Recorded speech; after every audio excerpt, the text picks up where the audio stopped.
नमस्कार दोस्तों, Sanjay spoken English classes में आपका एक बार फिर से स्वागत है। जी, मैं लेकर आया हूँ आज आपके लिए एक ऐसा चैप्टर जो कि आपकी लाइफ से आप अक्सर उसको बोलते हो।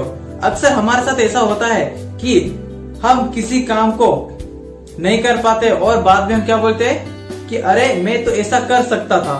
ठीक है, आज मेरा एक चैप्टर है कुड।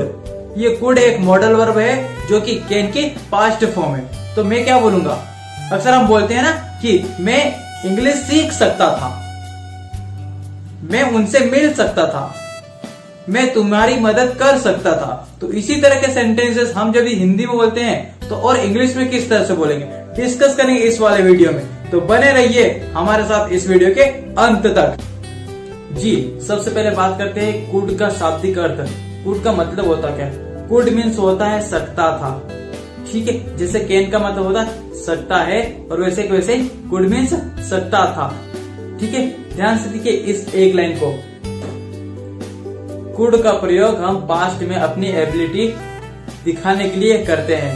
ठीक है, हम अपनी एबिलिटी बताएंगे। एबिलिटी कैसे, और वो भी पास्ट में। फॉर एग्जाम्पल, मैं तुम्हारे लिए खाना बना सकता था, मैं गाना गा सकता था, या फिर मैं इंग्लिश में बात कर सकता था। ये सारे सेंटेंस हुए हमारे अफर्मेटिव में, यानी कि पास्ट में किसी काम को हम कर सकते थे। क्लियर है? तो ध्यान से देखिए इस एक लाइन को। आइडेंटिफिकेशन क्या रहेगी? सकता था, सकते थे, सकती थी। ठीक है, नीचे वाली एक लाइन को देखिए कि किसी काम को कर सकते थे। सिंपल सा है। फर्स्ट ऑफ ऑल सबसे पहले हम क्या यूज करेंगे? हमेशा की तरह वही सब्जेक्ट, मैं का आई, तुम का यू, हम का वी, वह लड़का होगा तो ही, और लड़की होगी तो शी, और यह का इट, और इसके सामने ये ऑब्जेक्ट भी है जो कि आपको याद करने हैं। ठीक है, पैसिव वॉइस बनाने में इन ऑब्जेक्ट का यूज करेंगे हम। क्लियर है?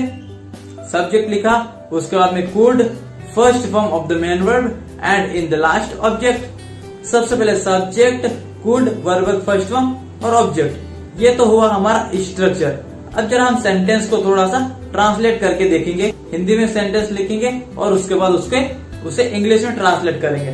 तो मेरा पहला वाला सेंटेंस क्या है कि जब मैं स्कूल में था। अच्छा, जब मैं स्कूल में था, ये मेरे बी पास्ट वाला चैप्टर है ना। यदि आपने ये बी पास्ट वाला चैप्टर नहीं देखा तो वो भी आपको डिस्क्रिप्शन में मिल जाएगा। ठीक है, कि जब मैं स्कूल में था तो क्या बोलूंगा मैं? When I was in the school, मैं धारा प्रवाह इंग्लिश बोल सकता था। I could speak English fluently. क्या बोला मैंने? कि जब मैं स्कूल में था तो मैं धारा प्रवाह इंग्लिश बोल सकता था। When I was at school, I could speak English fluently. दूसरा वाला सेंटेंस, जब मैं मेरे गांव में था तो मैं कठिन काम कर सकता था, यानी कि हार्ड वर्क कर सकता था। तो when I was at my village, I could do hard work. जब मैं तुम्हारे घर पर था तो मैं तुमसे बात कर सकता था। When I was at your home, I could talk to you. अब बात करते हैं नेगेटिव के। ध्यान से देखिए इस दूसरी वाली लाइन को। क्या करेंगे कि किसी काम को नहीं कर सकते थे। अब होता क्या, हिंदी की स्टाइल को यार ध्यान से देखो। हम हिंदी में बोलने की स्टाइल कुछ ऐसी रहती है कि हम किसी की मदद नहीं कर सकते थे, या फिर हम किसी की मदद नहीं कर सके, या फिर हम किसी की मदद नहीं कर पाए। क्या समझे?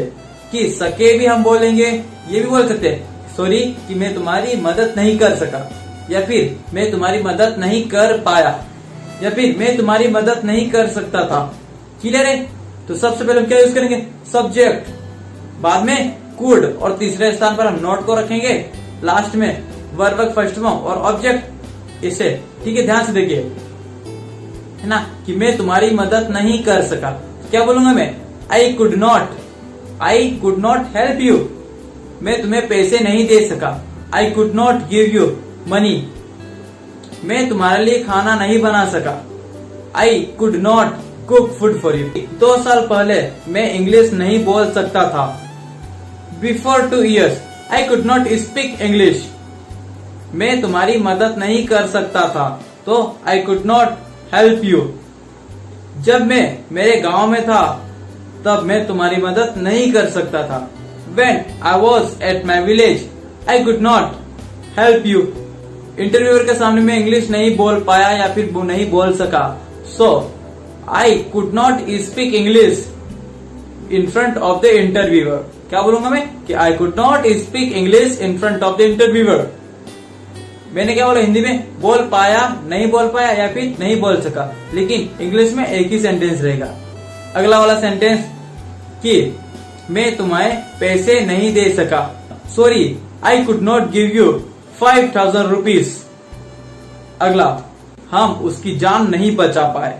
अक्सर डॉक्टर यही बोलते, क्या बोलते हैं, sorry we could not save his life. लड़की होगी तो sorry we could not save her life. Clear है यहाँ तक? ये भी समझ में आया। अब बात करते हैं इंटरोगेटिव पे। इंटरोगेटिव में होता क्या है कि क्या आप इंग्लिश बोल सकते थे? क्या आप यहाँ आने से पहले इंग्लिश बोल सकते थे? कहीं आप कोचिंग में जाओगे तो आपसे कोई बंदा मिलेगा कि क्या आप यहाँ आने से पहले इंग्लिश बोल सकते थे? इस तरह के सेंटेंसेस को हम बोलेंगे इस वाले में। तो सबसे पहले क्या करेंगे हम कि इसलिए एक लाइन को देखेंगे कि क्या किसी काम को कर सकते थे। सबसे पहले हम क्या यूज करेंगे, कुड, उसके बाद में subject, first form of the main verb and in the last object. क्या तुम मेरी मदद कर सकते थे? Could you help me? क्या आप मेरे लिए खाना बना सकते थे? Could you cook food for me? क्या आप फ्लुएंट इंग्लिश बोल सकते थे? तो could you speak English fluently? क्या आप बुक पढ़ सकते थे? क्या आप इंग्लिश की बुक पढ़ सकते थे? तो could you read English book. ठीक है, तो ये हुआ हमारा कुड का चैप्टर फिनिश। अब